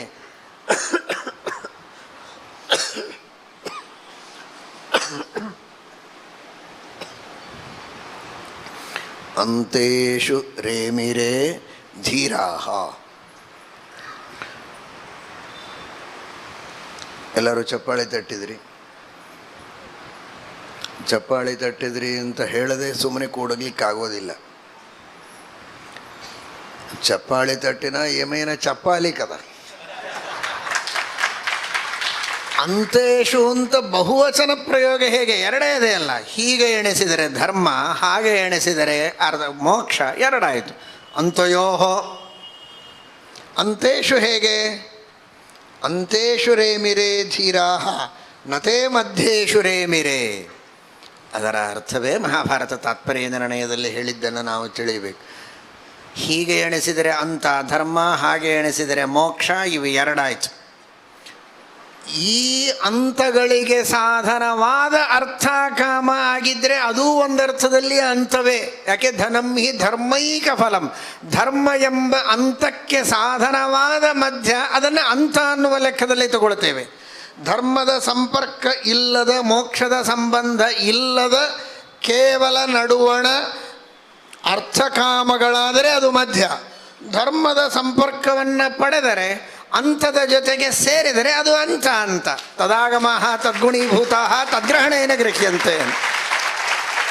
ಮೋಕ್ಷಕ್ಕೆ ಸಾಧನವಾದ ಅರ್ಥ ಕಾಮ ಆದರೆ ಅದು ಮೋಕ್ಷದ ಲೆಕ್ಕದೊಳಗೆ ಬಂತು, ಮೋಕ್ಷ ಅನ್ನುವುದರೊಳಗೆ ಸೇರಿತು. ಹೀಗಾಗಿ ಅಂತೇಷು ರೇಮಿರೇ ಧೀರಾಹ. ಅದು ಅರ್ಥಕಾಮಗಳು. ಅರ್ಥಕಾಮಗಳು ಧರ್ಮದ ಜೊತೆಗೆ ಸೇರುವುದಾದರೆ ಅದು ಕಿತ್ ಅಂತ ಲೆಕ್ಕ, ಕೊನೆಗೆ ಸೇರುತ್ತದೆ. ಮೋಕ್ಷದ ಜೊತೆಗೆ ಸೇರುವುದಾದರೆ ಟಿತ್, ಆದ್ಯಂತ ಊಟಕಿತವು. ಅದು ಕಿತ್ ಕಾರ್ಯಕಾರಿ, ಈಗ ಟಿತ್ ಕಾರ್ಯಕಾರಿ. ಹೀಗಾಗಿ ಅದು ಧರ್ಮದ ಜೊತೆಗೆ ಸೇರಿದರೆ ಅರ್ಥಕಾಮಗಳು ಅದು ಅಂತ ಅಂತೆ ಆಯಿತು.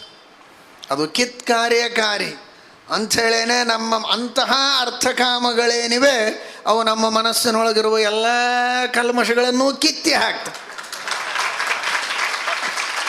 ಹೀಗಾಗಿ ಅಂತೇಷು ರೇಮಿರೇ ಧೀರಾಹ ನತೇ ಮಧ್ಯೇಷು ರೇಮಿರೇ. ಈ ತರಹದ ಅಂತಗಳು ಅಥವಾ ಆ ಅಂತಗಳ ಜೊತೆಗೆ ಸೇರ್ಪಡೆಯಾದ ಮಧ್ಯಗಳು, ಇವುಗಳಲ್ಲಿ ರಮಮಾಣರಾಗ್ತಾರೆ.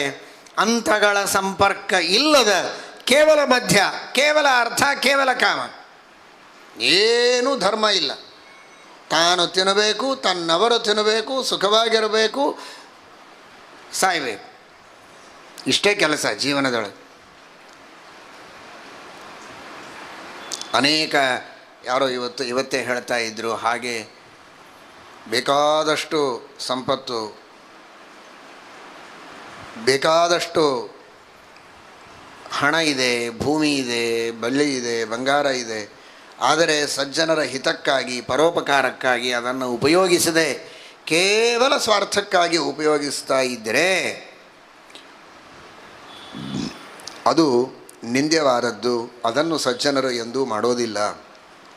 ಭೀಮಸೇನ ದೇವರು ಎಂತಹ ಅದ್ಭುತವಾದ ರಾಜ್ಯವನ್ನು ಆಳಿದರು. ಯೌವ ರಾಜ್ಯದಲ್ಲಿದ್ದಾಗ ಏನು ಭೋಗವನ್ನು ಮಾಡಿದರೂ ಅದರ ವರ್ಣನೆ ಇದೆ. ಹಾಗಾದರೆ ಯಾಕೆ ಮಾಡಿದರು? ಅವರು ಧೀರರಲ್ವ, ಧೀರೋತ್ತಮರವರು, ಅವರಿಗಿಂತ ಧೀರರು ಯಾರಿನ್ನ? ಆದರೆ ಧೀರಾಹ. ಅಂತೇಷು ರೇಮಿರೇ ಧೀರಾಹ. ಅವರು ಧೀರಾಸ್ಸಂತಹ ಏವ. ಭಗವದ್ಜ್ಞಾನದೊಳಗೆ ಆಸಕ್ತರಾಗಿ ಭಗವದನುಸಂಧಾನದೊಳಗೆ ಮುಳುಗಿ ಭಗವಂತನ ಆಜ್ಞೆ ಎನ್ನುವ ದೃಷ್ಟಿಯಿಂದ ಸಡಗರದಲ್ಲಿಪ್ಪುದೇ ಶ್ರೀಶನಾಜ್ಞೆ ಎನ್ನುವ ದೃಷ್ಟಿಯಲ್ಲಿ ಅವರು ಭೋಗ ಮಾಡಿದ್ದು. ದ್ರೌಪದೀ ದೇವಿ, ಕಾಳಿ, ವಾಸುದೇವಿಯ 20 ಜನ, ಹಿಡಿಂಬಿ, ಇವರೆಲ್ಲರ ಜೊತೆಗೆ ಸುಖವಾಗಿ ಇದ್ದಂತಹ ಭೀಮಸೇನ ದೇವರು. ಆದರೆ ಮನಸ್ಸು ಮಾತ್ರ ಭಗವಂತನಲ್ಲಿದೆ. ಸಡಗರದಲ್ಲಿಪ್ಪುದೇ ಶ್ರೀಶನಾಜ್ಞೆ ಅಂತ ದೇವರ ಆಜ್ಞೆ ಅಂತ ಭೋಗ ಮಾಡೋರು. ಅವರು ಬರೀ ಸಂಸಾರದಲ್ಲೆಲ್ಲ ಮೋಕ್ಷದೊಳಗೆ ಆನಂದವನ್ನು ಅನುಭವಿಸಿದರೂ ಕೂಡ ಪರಮಾತ್ಮನ ಆಜ್ಞೆ ಅಂತ ಅನುಭವಿಸ್ತಾರೆ. ಅಂತೇಷು ರೇಮಿರೇ ಧೀರಾಹ ನತೆ ಮಧ್ಯೇಶು ರೇಮಿರೇ. ಅವರಿಗೆ ಧರ್ಮ ಬೇಕು, ಮೋಕ್ಷ ಬೇಕು. ಮೋಕ್ಷವು ಮೋಕ್ಷಕ್ಕಾಗಿ ಬೇಡ ಅವರಿಗೆ, ಭಗವಂತನ ಸಾನ್ನಿಧ್ಯ, ಪರಮಾತ್ಮನ ಅನುಗ್ರಹ, ಪರಮಾತ್ಮನ ಆಜ್ಞೆ ಅನ್ನುವುದಕ್ಕಾಗಿ ಮೋಕ್ಷವನ್ನು ಬಯಸ್ತಾರೆ. ನಾರಾಯಣಸ್ತು ಮೋಕ್ಷಾರ್ಥೇ ಮೋಕ್ಷವನ ಅನ್ಯರ್ಥ ಇಷ್ಯತೆ ಇತಿ ಮಧ್ಯಮ ಭಕ್ತಾನಾಂ ಏಕಾಂತಾನಾಂ ನ ಕಸ್ಯಚಿದರ್ಥೇ ನಾರಾಯಣೋ ದೇವಃ ಸರ್ವಮನ್ಯತ್ತದರ್ಥಕಂ. ಅಂತೇಷು ರೇಮಿರೇ ಧೀರಾಹ ನತೆ ಮಧ್ಯೇಷು ರೇಮಿರೇ. ಮೋಕ್ಷದಲ್ಲಿ ಆಸಕ್ತಿ ಇದೆ ಅಂತಂದರೆ ಮೋಕ್ಷಕ್ಕಾಗಿ ಮೋಕ್ಷ ಬೇಕಾಗಿಲ್ಲ ಅವರಿಗೆ. ಏಕಾಂತ ಭಕ್ತರಿಗೆ ಭಗವಂತನಿಗಾಗಿ ಮೋಕ್ಷವನ್ನು ಬಯಸುವವರು, ಭಗವಂತನ ಪ್ರೀತಿಗಾಗಿ ಧರ್ಮವನ್ನು ಮಾಡುವವರು. ನಮ್ಮದೆಲ್ಲ ಪರಿಸ್ಥಿತಿ ಹೇಗಿದೆ ಸಾಮಾನ್ಯರದು ಪಾಮರರದು ಅಂದರೆ ವಿಪರೀತ. ಮಧ್ಯೇಶು ರೇಮಿರೇ ಧೀರಾಹ. ಎರಡು ಕಡೆಗೆ ಧೀರಾಹ ಅಂತಿರಲ್ಲ ಅಂತ ಏನಂತೀವಿ? ಮಧ್ಯೇಶು ರೇಮಿರೇ ಧೀರಾಹ. ಅಧೀರಾಹ ಅಂತೂ ಪದಚ್ಛೇದ ಆಗ್ತದೆ. ಮಧ್ಯೇಶು ರೇಮಿರೇ ಧೀರಾಹ ನತೇ ಚಾಂತೇಶು ರೇಮಿರೇ. ಮಧ್ಯದಲ್ಲಿ ನಮಗೆ ಆಸಕ್ತಿ ಇದೆ, ಧರ್ಮವನ್ನೂ ಮಾಡ್ತೇವೆ. ಧರ್ಮ ಮಾಡೋದಿಲ್ಲ ಅಂತಲ್ಲ, ಧರ್ಮವನ್ನು ಮಾಡ್ತೇವೆ. ಅದಕ್ಕೋಸ್ಕರ ಧರ್ಮವನ್ನು ಮಾಡ್ತೇವೆ ಅಂದರೆ ಅರ್ಥ ಹಣ ಸಿಗಲಿ, ಒಳ್ಳೆಯ ಉದ್ಯೋಗ ಸಿಗಬೇಕು, ಧರ್ಮ ಮಾಡ್ತಾನೆ. ಹಣ ಸಿಗಬೇಕು, ಧರ್ಮ ಮಾಡ್ತಾನೆ. ಇನ್ಕ್ರಿಮೆಂಟ್ ಬೇಕು, ಧರ್ಮ ಮಾಡ್ತಾನೆ. ಇನ್ಯಾವುದೋ ಮದುವೆ ಆಗಬೇಕು, ಮಕ್ಕಳಾಗಬೇಕು, ಅದಕ್ಕಾಗಿ ಧರ್ಮ ಮಾಡ್ತಾನೆ ಹೊರತು ಭಗವಂತನ ಪ್ರೀತಿಗಾಗಿ ಧರ್ಮವನ್ನು ಮಾಡೋದಿಲ್ಲ. ಅರ್ಥಕಾಮಗಳಿಗೋಸ್ಕರ ಧರ್ಮವನ್ನು ಮಾಡುವಂತಹ ವ್ಯಕ್ತಿ. ಈ ರೀತಿ ಆದರೆ ಅವನು ಧೀರ ಅಲ್ಲ, ಅವನು ಅಧೀರ. ಅಂಥವರಿಗೆ ಭಗವಂತ ಅನುಗ್ರಹವನ್ನು ಮಾಡೋದಿಲ್ಲ. ಮಾಡ್ತಾನೆ, ತಾತ್ಕಾಲಿಕವಾದ ಫಲವನ್ನು ಕೊಟ್ಟು ಕಳಿಸ್ತಾನೆ. ಒಬ್ಬ ವ್ಯಕ್ತಿ ಮನೆಗೆ ಬಂದು ಏನೋ ಹೀಗೆ ಹೊರಟಿದ್ದೆ, ಕಾಣಿಸ್ತು, ಅನಾಯಾಸೇನ ಭೇಟಿಯಾಯಿತು, ಮಾತಾಡಿಸಿದೆ ಅಂತಂದರೆ ಹೌದಾ, ಭಾಳ ಸಂತೋಷ. ಅನಾಯಾಸೇನ ನೀವು ಸಿಕ್ಕರೆ ಭಾಳ ಸಂತೋಷ ಆಯಿತು ಅಂತ ಇಬ್ಬರು ಅನಾಯಾಸ ಅನಾಯಾಸ ಅಂತ ಇಷ್ಟಂದು ಮುಂದೆ ಹೋಗ್ತಾರೆ. ನಿಮ್ಮ ಸಲುವಾಗೇನೇ ಬಂದಿದ್ದೇನೆ, 1000 ಕಿಲೋಮೀಟರ್ ನಡೆದು ಬಂದಿದ್ದೇನೆ. ಯಾವ ಯಾವ ವಾಹನಗಳ ಸೌಕರ್ಯಗಳಿರಲಿಲ್ಲ, ಸ್ಟ್ರೈಕ್ ಇದೆ, ಕೊರೋನಾ ಇದೆ, ಲಾಕ್ಡೌನ್ ಆಗಿದೆ, ಎಲ್ಲಿಯೂ ಓಡಾಡೋ ಹಾಗಿಲ್ಲ, ಯಾವ ವಾಹನಗಳ ಸೌಕರ್ಯವೂ ಇರಲಿಲ್ಲ. ಆದರೂ ನಿಮ್ಮನ್ನು ನೋಡದೇ ಇರಲಿಕ್ಕೆ ನನಗಾಗಲಿಲ್ಲ. ನಿಮ್ಮನ್ನು ನೋಡಬೇಕು, ನಿಮ್ಮನ್ನು ಮಾತಾಡಿಸ್ಬೇಕು. ಇಷ್ಟೇ 1000 ಕಿಲೋಮೀಟರ್ ನಡೆದು ನಿಮಗಾಗಿ ಬಂದಿದ್ದೇನೆ ಅಂದರೆ ಆಗ ಬರ್ರಿ ಬರ್ರಿ ಅಂತ ಒಳಗೆ ಕೂಡಿಸಿ ಅಪ್ಕೊಂಡು ಅವನಿಗೇನು ಬೇಕೋ ಎಲ್ಲ ಕೊಟ್ಟು, ಇನ್ನೂ 10 ದಿವಸ ಇಲ್ಲೇ ಇರ್ರಿ ಮನೆಯೊಳಗೆ, ಪೂರ್ಣ 1 ವರ್ಷನೋ 2 ವರ್ಷನೋ ಮತ್ತೆ ಲಾಕ್ಡೌನ್ ಎಲ್ಲ ಓಪನ್ ಆಗೋವರೆಗೆ ಇಲ್ಲೇ ಇದ್ದು ಹೋಗ್ರಿ, ನಿಮಗೇನು ಬೇಕು ಇಷ್ಟು. ಯಾಕೆ? ನಮ್ಮ ಸಲುವಾಗಿ ಅಷ್ಟು ದೂರ ಬಂದಾನೆ ಪಾಪ. ಆ ಪ್ರೀತಿ. ಹಿಂಗೆ ಹೊಂಟಿದ್ದೆ, ಬಂದೆ, ಸುಮ್ಮನೆ ಭೇಟಿ ಆಯಿತು, ಯಾರನ್ನೋ ಮಾತಾಡಿಸ್ಲಿಕ್ಕೆ ಹೊಂಟಿದ್ದೆ, ನಿಮ್ಮ ಹತ್ರ ಬಂದೆ, ಇಲ್ಲೆಲ್ಲೋ ತಿನ್ನಲಿಕ್ಕೆ ಅಂತ ಹೊಂಟಿದ್ದೆ, ಅನಾಯಾಸೇನೆ ನೀವು ಕಾಣಿಸಿದ್ರಿ, ಕೈ ಮಾಡಿದೆ, ತಿನ್ನು. ಹಾಗಾದರೆ ತಿನ್ಲಿಕ್ಕೆ ಬಂದಿದ್ದಿ, ತಿನ್ನು. ನಿಮ್ಮ ಸಲುವಾಗಿ ಬಂದೀನಿ ಅಂದರೆ ಮನುಷ್ಯನಿಗೆ ಪ್ರೀತಿ ಬರ್ತದೆ. ನಾವೇನೂ ಅಲ್ಲ, ನಾವು ಯಾರೂ ಅಲ್ಲ, ಯಾತರವ ನಾನಯ್ಯ ಇಂದಿರೇಶ. ಇಂತಹ ಅತ್ಯಂತ ಕ್ಷೋಧಿಷ್ಠರಾದ ನಮ್ಮಂತಹ ನಮಗಾಗಿ ಅಂತ ಹೇಳಿದರೆ ಅಷ್ಟು ಪ್ರೀತಿ ಬರ್ತದೆ. ನಿಜವಾಗಿ ಸರ್ವೋತ್ತಮನಾದ, ವರಿಷ್ಠನಾದ, ಗರಿಷ್ಠನಾದ, ಪ್ರೇಷ್ಠನಾದ ಆ ಭಗವಂತನಿಗೆ ನಿನಗಾಗಿ ನಾವು ಬಂದಿದ್ದೇವೆ ಅಂತ ಹೇಳಿದರೆ ಏನು ಪ್ರೀತಿ, ಏನು ವಾತ್ಸಲ್ಯ, ಏನು ದಯೆ ಬರುವುದಕ್ಕೆ ಸಾಧ್ಯ ಇದೆ. ಅದು ಏನೋ ನೌಕರಿ ಸಿಗಬೇಕು ಅನ್ನೋದಕ್ಕೋಸ್ಕರ ಒಂದಿಷ್ಟು ಪೂಜಾ ಪುನಸ್ಕಾರ ಮಾಡಿಸಿದ್ದೆ, ಮತ್ತು ಅದೆಲ್ಲ ನಿನ್ನ ಕಡೆನೇ ಅದ ಅಂತೆ, ಶ್ರೀಕೃಷ್ಣ ಅರ್ಪಣಮಸ್ತು ಒಂಚೂರು ನೋಡಪ್ಪ ಅಂತಿಷ್ಟೇ ಹೇಳಿದರೆ ಕೊಡ್ತಾನೆ. ಅವನು ಇರೋದೇ ದಯಾಸಾಗರನಾದದ್ದರಿಂದ ಕೊಡ್ತಾನೆ, ಇಲ್ಲ ಅಂತಲ್ಲ. ಆದರೆ ಅಂಥವನಿಗೆ ನೌಕರಿ ಕೊಡೋದಕ್ಕೂ ನೌಕರಿ ಮಾಡದವನಿಗೆ ನೌಕರಿ ಕೊಡೋದಕ್ಕೂ ಬಹಳ ವ್ಯತ್ಯಾಸ ಇದೆ. ನನಗೆ ನೌಕರಿ ಬೇಕು ಅಂತ ದೇವರ ಹತ್ರ ಬಂದಂತಹ ವ್ಯಕ್ತಿಗೆ ನೌಕರಿ ಅಷ್ಟೇ ಕೊಟ್ಟು ಕಳಿಸ್ತಾನೆ. ಆದರೆ ನಿಜವಾದ ನೌಕರ ಯಾರಿದ್ದಾರೋ ಅವರಿಗೆ ಪರಮಾತ್ಮ ಸರ್ವಸ್ವವನ್ನು ಕೊಡ್ತಾನೆ. ಅದ್ಯಾವ ನೌಕರು? ನೌಕರ ನವವಿಧ ಭಕ್ತಿಯನ್ನು ಮಾಡತಕ್ಕಂತಹ ಯಾವ ನೌಕರ ಇದ್ದಾನೆ ಅವನಿಗೆ ಸರ್ವಸ್ವವನ್ನು ಕೊಡ್ತಾನೆ. ಅದು ಬಿಟ್ಟು ಕೇವಲ ಸಾಮಾನ್ಯ ನೌಕರಿ ಚಾಕರಿ ಇಷ್ಟೇ ಬೇಕು ಅಂದರೆ ಅಷ್ಟೇ ಕೊಟ್ಟು ಕಳಿಸ್ತಾನೆ. ನೀನೇ ಬೇಕು, ನೀನೇ ಗತಿ, ನೀನೇ ಮತಿ ಎಂಬುದಾಗಿ ಪರಮಾತ್ಮನನ್ನು ಆಶ್ರಯಿಸಿದವರು ಯಾರಿದ್ದಾರಲ್ಲ ಅಂಥವರಿಗೆ ಪರಮಾತ್ಮ ಪೂರ್ಣವಾಗಿ ಅನುಗ್ರಹ ಮಾಡ್ತಾನೆ ಎನ್ನುವ ದೃಷ್ಟಿಯಲ್ಲಿ ಅಂತೇಷು ರೇಮಿರೇ ಧೀರಾಹ ನತೆ ಮಧ್ಯೇಶು ರೇಮಿರೇ ಅಂತಃಪ್ರಾಪ್ತಿಂ ಸುಖಂ ಪ್ರಾಹು ದುಃಖಮಂತರಮಂತಯೋ. ಮಧ್ಯದೊಳಗೆ ಆಸಕ್ತನಾದಂತಹ ವ್ಯಕ್ತಿಗೆ ದುಃಖ ಇದು ಕಟ್ಟಿಟ್ಟ ಬುತ್ತಿ. ಧರ್ಮವೇ ತಾರಕ. ಮೋಕ್ಷ ಸಾಧನವನ್ನು ಮಾಡಿದರೇನೆ ಭಗವಂತನಿಗೆ ಪ್ರಿಯನಾಗಿ ಅನಂತ ಕಾಲದ ಸುಖವನ್ನು ಹೊಂದುವುದಕ್ಕೆ ಸಾಧ್ಯ ಇದೆ ಎಂಬ ದಿವ್ಯವಾದ ಸಂದೇಶವನ್ನು ಶ್ರೀಮನ್ಮಹಾಭಾರತ ನೀಡಿದೆ. ಅಂತಹ ಧರ್ಮವನ್ನು ಅನುಷ್ಠಾನದಲ್ಲಿ ತರುವ, ನಿಷ್ಕಾಮ ಧರ್ಮವನ್ನು ಅನುಷ್ಠಾನದಲ್ಲಿ ತರುವ ಪ್ರಯತ್ನವನ್ನು ನಾವೆಲ್ಲ ಮಾಡೋಣ. ನಿಷ್ಕಾಮ ಧರ್ಮವನ್ನು ಅನುಷ್ಠಾನದಲ್ಲಿ ತರುವಂತಹ ಪ್ರಸಂಗದಲ್ಲಿಯೂ ಪರೋಪಕಾರಕ್ಕಾಗಿ, ಸಜ್ಜನರ ಹಿತಕ್ಕಾಗಿ ಭಗವಂತನಲ್ಲಿ ಪ್ರಾರ್ಥನೆಯನ್ನು ಮಾಡೋದು ಒಂದು ಧರ್ಮವೇ. ಆ ದೃಷ್ಟಿಯಲ್ಲಿ ಇವತ್ತು ಎಲ್ಲ ಕಡೆಗೆ ನಮ್ಮ ದೇಶದಲ್ಲಿ ಅತಿವೃಷ್ಟಿಯಾಗಿದೆ. ಬಹಳಷ್ಟು ಅತಿವೃಷ್ಟಿಯಿಂದ ಪೀಡಿತರಾದಂತಹ ಜನ ಅಲ್ಲಲ್ಲಲ್ಲಿ ದಕ್ಷಿಣ ಭಾರತ, ಉತ್ತರ ಭಾರತ ಎಲ್ಲ ಕಡೆಗೂ ಸಾಕಷ್ಟು ಹಳ್ಳಿಗಳು, ನದಿ ಪ್ರದೇಶಗಳು ನದಿಯಿಂದ ಆವೃತವಾಗಿವೆ. ಆಹಾರದ ಸಮಸ್ಯೆ ಇದೆ. ಮನೆಗಳೆಲ್ಲ ಕೊಚ್ಚಿಕೊಂಡು ಹೋಗುವಂತಹ ಸಂದರ್ಭ ಇದೆ. ಜನಗಳೆಲ್ಲ ಸಮಸ್ಯೆಯಲ್ಲಿದ್ದಾರೆ.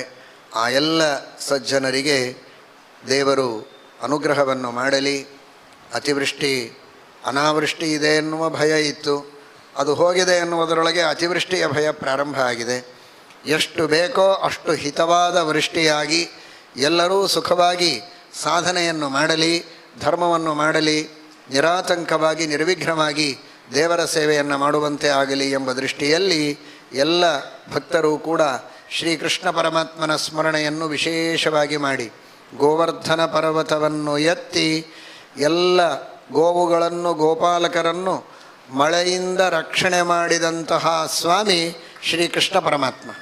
ಅಂತಹ ಕೃಷ್ಣ ಪರಮಾತ್ಮನನ್ನು ಸ್ಮರಣೆ ಮಾಡಿದರೆ, ಕಣ್ಣಿಗೆ ಕಾಣುವಂತೆ ಗೋವರ್ಧನವನ್ನು ಅವತ್ತು ಧಾರಣೆ ಮಾಡಿದರೆ, ಇವತ್ತು ನಮ್ಮ ಕಣ್ಣಿಗೆ ಕಾಣದಿದ್ದರೂ ಆ ಭಗವಂತ ತಾನು ಗೋವರ್ಧನವನ್ನು ಎತ್ತಿ ಎಲ್ಲ ಸಜ್ಜನರ ರಕ್ಷಣೆಯನ್ನು ಮಾಡುತ್ತಾನೆ.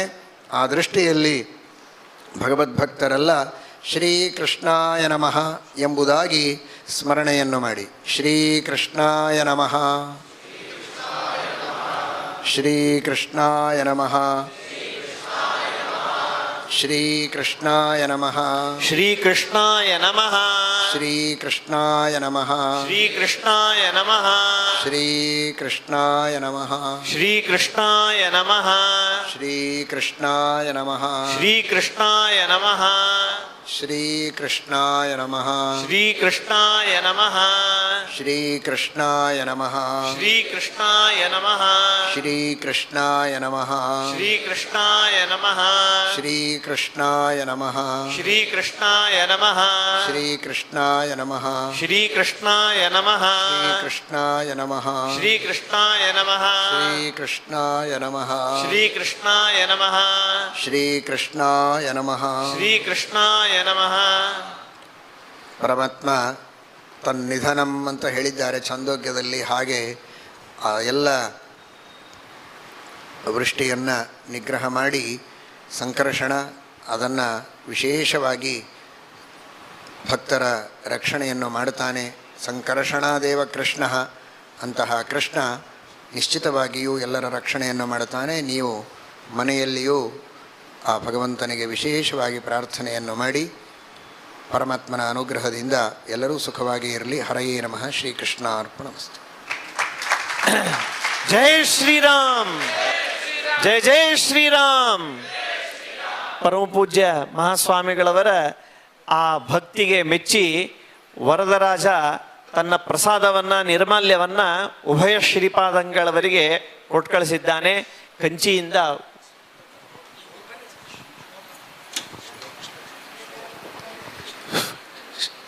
ಶ್ರೀಮದ್ವರದ ರಾಜೇಂದ್ರ ಶ್ರೀವತ್ಸಾಂಕಶುಭಪ್ರದ ತುಂಡೀರಮಂಡಲೋಲ್ಲಾಸೀ ತಾಪತ್ರಯ ನಿವಾರಕ ಸತ್ಯವ್ರತ ಕ್ಷೇತ್ರವಾಸಿ ಸತ್ಯಸಜ್ಜನಪೋಷಕ ಸರ್ಗಸ್ಥಿತ್ಯುಪಸಂಹಾರಕಾರಿ ಸುಗುಣವಾರಿಧಿ ಹರಿರ್ಹಸ್ತಿಗಿರೀಶಾನ ಕೃತಪ್ರಣತದುಷ್ಕೃತ ತತ್ವರೂಪ ತುಷ್ಟ್ರಕೃತ ಕಾಂಚೀಪುರವರಾಶ್ರಿತ ಬ್ರಹ್ಮಾರ್ಬ್ಧಾಶ್ವಮೇಧಾಖ್ಯ ಮಹಾಮಖಸುಪೂಜಿತ ವೇದವೇದ್ಯೋ ವೇಗವತಿ ವೇಗಭೀತಾತ್ಮಭೂಸ್ತುತಃ ವಿಶ್ವಸೇತುರ್ವೇಗವತಿ ಸೇತುರ್ವಿಶ್ವಾಧಿಕೋ ನಗಃ ಯಥೋಕ್ತಕಾರಿ ನಾಮಾಢ್ಯಃ ಯಜ್ಞಭುಗ್ಯಜ್ಞರಕ್ಷಕಃ ಬ್ರಹ್ಮಕುಂಡೋತ್ಪನ್ನ ದಿವ್ಯ ಪುಣ್ಯಕೋಟಿವಿಮಾನಗಃ ವಾಣೀಪತ್ಯರ್ಪಿತಃ ಯಾವಪಾಸುರಭಿತಾದರಃ ವರದಾಭಯಹಸ್ತಾಬ್ಜಃ ವನಮಾಲಾ ವಿರಾಜಿತಃ ಶಂಖಚಕ್ರಲಸತ್ಪಾಣಿಃ ಶರಣಾಗತರಕ್ಷಕಃ ಇಮಂ ಸ್ತವಂ ತು ಪಾಪಘ್ನಂ ಪುರುಷಾರ್ಥಫಲಪ್ರದಂ ಪಠತಾಂ ಶೃಣ್ವತಾಂ ಭಕ್ತ್ಯಾ ಸರ್ವಸಿದ್ಧಿರ್ಭವೇದ್ಧ್ರುವಂ ವೇಗವತ್ಯುತ್ತರೇ ತೀರೆ ಪುಣ್ಯಕೋಟ್ಯಾಂ ಹರಿಸ್ವಯಂ ವರದಃ ಸರ್ವಭೂತಾನಾಮದ್ಯಾಪಿ ಪರಿದೃಶ್ಯತೆ.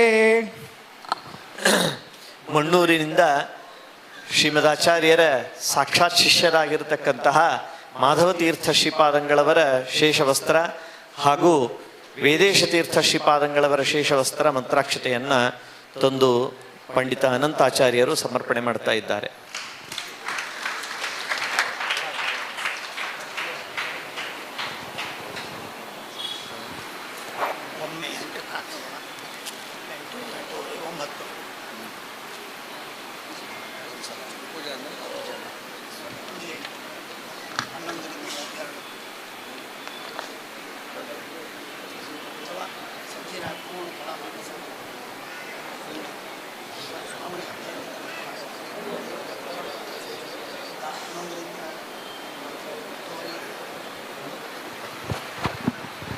ನಾಳೆ ಏಕಾದಶಿ ಇದ್ದದ್ದರಿಂದ ಬೆಳಿಗ್ಗೆ ಸರಿಯಾಗಿ 8 ಗಂಟೆಗೆ ಮಹಾಸ್ವಾಮಿಗಳವರು ಎಲ್ಲರಿಗೆ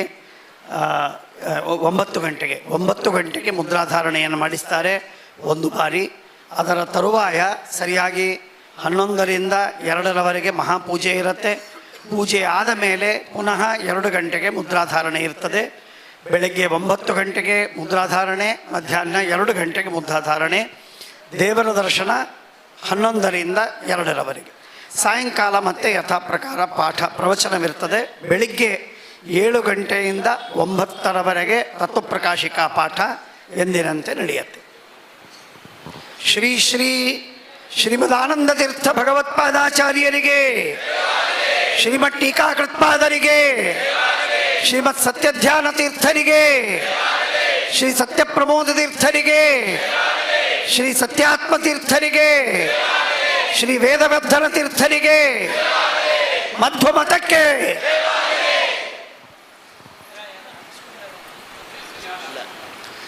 ಯಾರು ಮುದ್ರಾಧಾರಣೆಯನ್ನು ಮಾಡಿಸಿಕೊಂಡಿದ್ದೀರಿ ಈಗಾಗಲೇ ಬೇರೆ ಬೇರೆ ಸಂದರ್ಭದಲ್ಲಿ ಅದರ ಏನು ಎಕ್ಸ್ಪೈರಿ ಆಗುವುದಿಲ್ಲ, 1 ವರ್ಷದವರೆಗೆ ಅದು ಇರುತ್ತೆ. ಹಾಗಾಗಿ 1 ವರ್ಷದಲ್ಲಿ ಹಾಕಿಕೊಂಡವರು ಯಾರೂ ಹಾಕಿಸಿಕೊಳ್ಳಬಾರದು. 1 ವರ್ಷ ಆಗಿ ಹೋಗಿದ್ದರೆ ಮಾತ್ರ ವಿಚಾರ ಮಾಡಿ ಹಾಕಿಸಿಕೊಳ್ಬೇಕು.